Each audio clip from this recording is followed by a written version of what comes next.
सर्व समाज का सेवादार। समाज में अगर कोई भी विपत्ति कभी भी आई है, कभी दूसरे राज्य में भी कभी कोई विपत्ति आई है, तो समाज में, इस गौरवपूर्ण समाज में ही हमेशा बढ़ चढ़ करके अपना योगदान दिया है। मैं छोटा सा एक एग्जाम्पल आपको देता हूँ। हमारे बार एसोसिएशन में एक दिन महाराणा प्रताप के राणे इकट्ठे हो गए थे।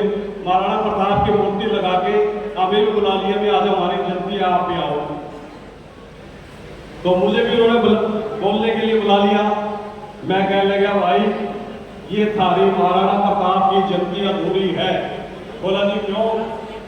मैंने कहा महाराणा प्रताप को लड़ने के लिए सारा औजार, हथियार, खान पान, घोड़े, हाथी, तो जमुना प्रसाद जो हमारे सेठ थे उन्होंने सर्वस्व व्यापित करके दिया था। उनके बिना तो उनकी कोई लड़ाई नहीं लड़ कर सकती थी। सर्व समाज ने कहा बिल्कुल ठीक कह रहे हैं जो साहब। उसी समय जमुना प्रसाद जी की फोटो मंगाई, उनके साथ आ गए, दोनों को एक साथ श्रद्धांजलि दी गई।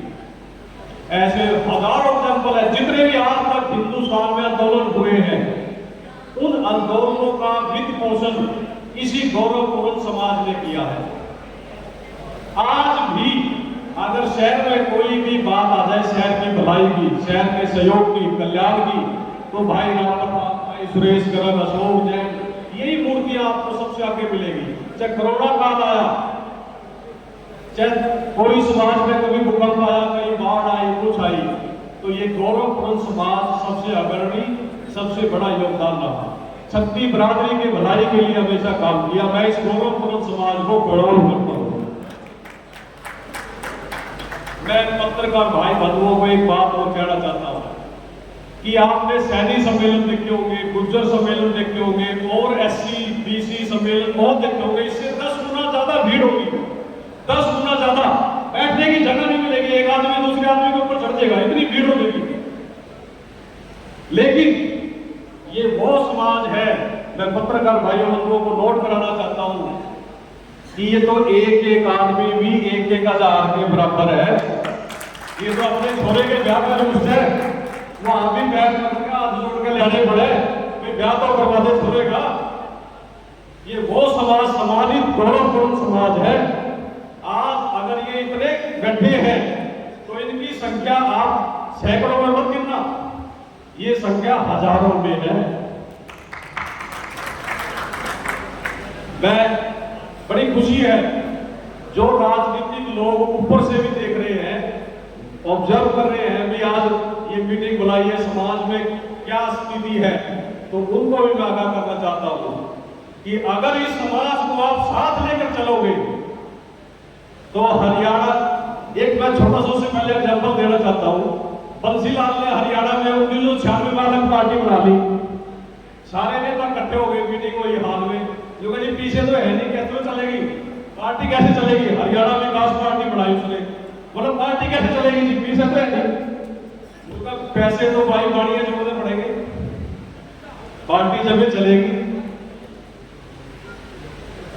नवीन जिंदल और प्रकाश जिंदल की उस समय ये खटपट चल रही थी, जो कि भाई सबसे बड़ा लाला तो प्रकाश जिंदल है, उसने पार्टी में जोड़ो, सम्मानित मंच लगाओ, उसके लिए पार्टी में पैसे की कोई कमी नहीं।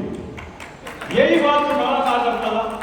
एक प्रताप सिंह सोगल था हमारा एडवोकेट टोट लगवाने का, मैं भी एक दिन उसके साथ चला गया, टिकट मांगने चुटाला में चला गया। वो चुटाला बोला भाई टिकट मांगने तो आ गया, बाड़िया ले आया, जुगन टिकट मांगने आ गया, बाड़िया ले आया, बाड़ी के लोग हमारे जो थारे बस की बात नहीं है। इलेक्शन लड़ना, इलेक्शन में खर्चा तो बाड़िया ही करेगा जो भाई। चौटाला, भुट्टा, बंसीलाल, कोई भी हुआ। एक बार बंसीलाल ने जब सत्ता में बैठा 1996 में आकर मेडिकल कॉलेज की ग्रांट बंद कर दी थी, हमने उसका विरोध करा, सत्ता उसको बीच में छोड़नी पड़ी। हम उस समय युवा थे, कॉलेज में पढ़ते थे, हमारे छात्र संघों के चुनाव भी बंद कर दिए थे बंसीलाल ने, हमने उसका विरोध किया, फिर उसका अग्रवाल कॉलेज की ग्रांट बंद कर दी, उसको बीच में सत्ता छोड़नी पड़ी थी। लाला चरण दास जी यहाँ से इनेलो की टिकट पे खड़े थे, चुनाव की इसमें पक्के थे, वित्त मंत्री थे, उनको भी हमने कंपेल किया, भी आप इस्तीफा दो। अगर आप वित्त मंत्री हो इसकी बंसीलाल की सरकार में और अग्रवाल मेडिकल मंत्री की ग्रांट बंद होगी तो ये ऐसा नहीं हमारे लिए। और उसको सत्ता छोड़नी पड़ी। चौटाला साहब मुख्यमंत्री बने, उसने मुख्यमंत्री बनते साथ सबसे पहले जाके अग्रोहा मेडिकल कॉलेज की ब्रांच बहाल करी। तो ऐसे हमारे इतिहास है। हमारे इस गौरवपूर्ण समाज के बिना ना कोई पार्टी जीवित रह सकती, ना चल सकती, ना कोई आगे बढ़ सकता। समाज का ये तो सेवादार समाज है।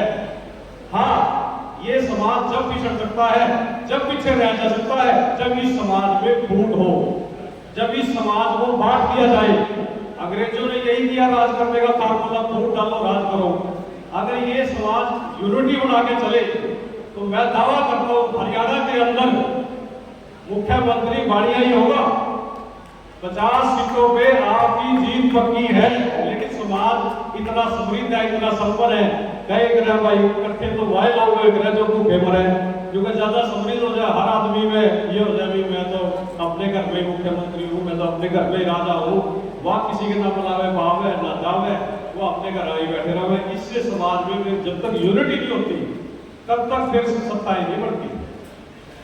अगर सत्ता लेना चाहते हैं तो जो समाज का आज लोग यहाँ इकट्ठे हैं, आगे कोई भी प्रोग्राम हो, समाज के किसी भी आदमी को टिकट मिले तो ये समझ के वो बड़ा हो कि मुझे टिकट मिली है, वो अपने तन मन धन समर्पित करे उसके, अपने रिश्तेदारों को, अपने दोस्तों को, मित्रों को जोड़े। मैं एक बात और समझाना चाहता हूँ भाइयों को। रोशनलाल तिवारी जी, हम तिवाड़ी बोलने में रहे करते मंत्री थे वे, चाहे वो किसी की ना छोड़े थे, लेकिन क्यों था भाई तिवाड़ी बोलेगा रोशनलाल तिवाड़ी जी का आदमी होगा भाई मंत्री है रोशनलाल तिवाड़ी। चरणदास सोरेवाड़ा जी मंत्री थे, चाहे वो किसी की नहीं मानता था, जो कहते बाड़िया है भाई मंत्री है। इस बात का भी बड़ा रोल बनता है, अपना आदमी मंत्री है, चाहे वो ना मानो चाहे ना सुनो, इस बात का ही बड़ा प्रभाव होता है। इसलिए अपना ही होता है, चाहे मारो वो छाव में तो गिरेगा थोड़ा, कुएं में तो नहीं गिरेगा कड़ी। क्या आपका नू शंका हो भाई ये तो बढ़ गया, मस्त देगा, इंकार में आ जाएगा, हमारी सुनेगा नहीं, हमारे पूछेगा नहीं, ये है वो है, ये सारी बातें छोड़ दो। अपना अपना होता है। फिर भी अग्रवाल समाज जैसे मोदी कह रहे हैं, क्योंकि भागत से विश्व को खतरा नहीं है, इसी तरह बाड़िया से किसी प्राणी को खतरा नहीं है।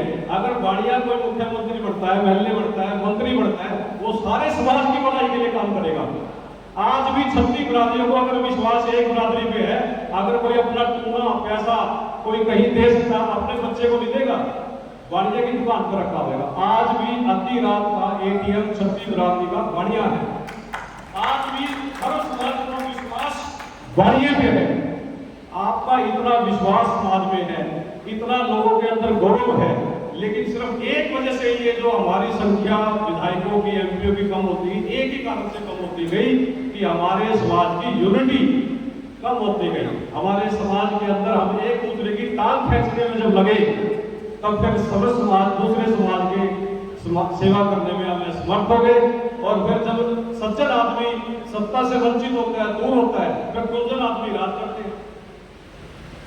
मेरे से बात और भी बड़े बड़े नेता बैठे हैं और ज्यादा लंबा होगा, फिर किसी दिन मौका मिलेगा। सुरेश जी, अपने राम प्रताप जी, राम कुमार जी कभी किसी दिन फिर मंच लगाएंगे, फिर लंबी बातें करेंगे आप लोगों से, भाइयों से।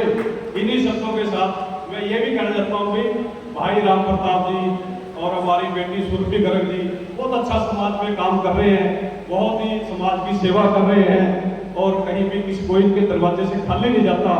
कोई भी आ जाओ, चाहे उसको थोड़ा दे ज्यादा दे, उसकी काम करने की कोशिश करते हैं। तो इन भाइयों को, बेटी को आगे बढ़ाऊंगा।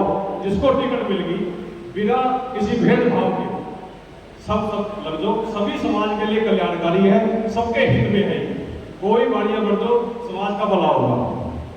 अदरवाइज तो एक छोटी सी बात और कह दूं भाई, अदरवाइज तो फिर कई ऐसे जल्लाद हैं, कई ऐसे समाज के दुश्मन हैं, वे लोग इस समाज को सामी और के दूसरी के समझ कर दामी, इस समाज को सामी और दामी समझते हैं।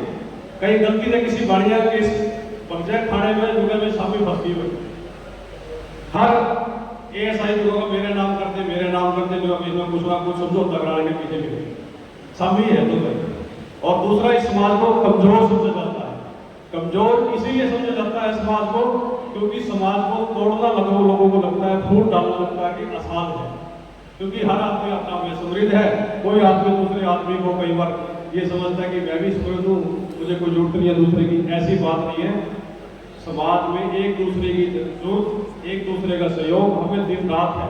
हमारी एक दूसरे के बिना कोई उपत नहीं है। मिलके चलो, हाथ से हाथ जोड़ के चलो, ये छोड़ दो भाई वो ये है वो है।